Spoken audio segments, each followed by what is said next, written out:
وقال موسى إني عذت بربي وربكم من كل متكبر لا يؤمن بيوم الحساب. وقال رجل مؤمن من آل فرعون يكتم إيمانه أتقتلون رجلا أن يقول ربي الله وقد جاءكم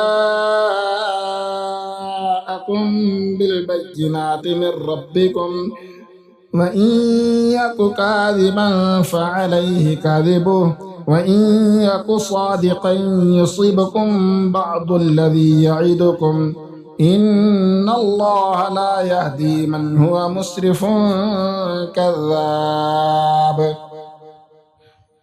يا قوم لكم الملك اليوم ظاهرين في الأرض فمن ينصرنا من بأس الله إن جاءنا. قال فرعون ما أريكم إلا ما أرى وما أهديكم إلا سبيل الرشاد.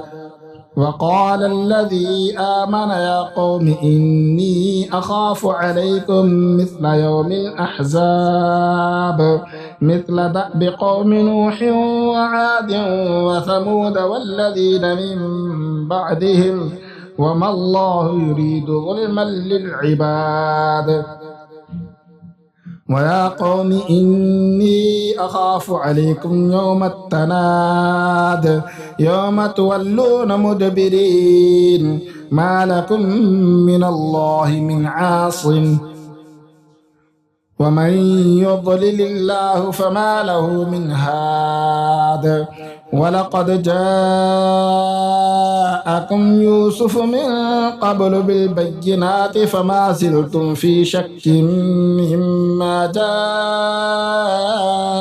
جاءكم به حتى إذا هلك قلتم لن يبعث الله من بعده رسولا كذلك يضل الله من هو مسرف مرتاب.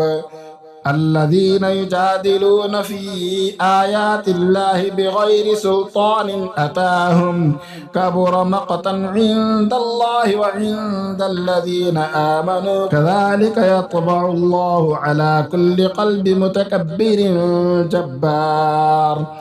وقال فرعون يا هامان ابن لي صرحا لعلي أبلغ أسباب السماوات فأطلع إلى إله موسى وإني لأظنه كاذبا.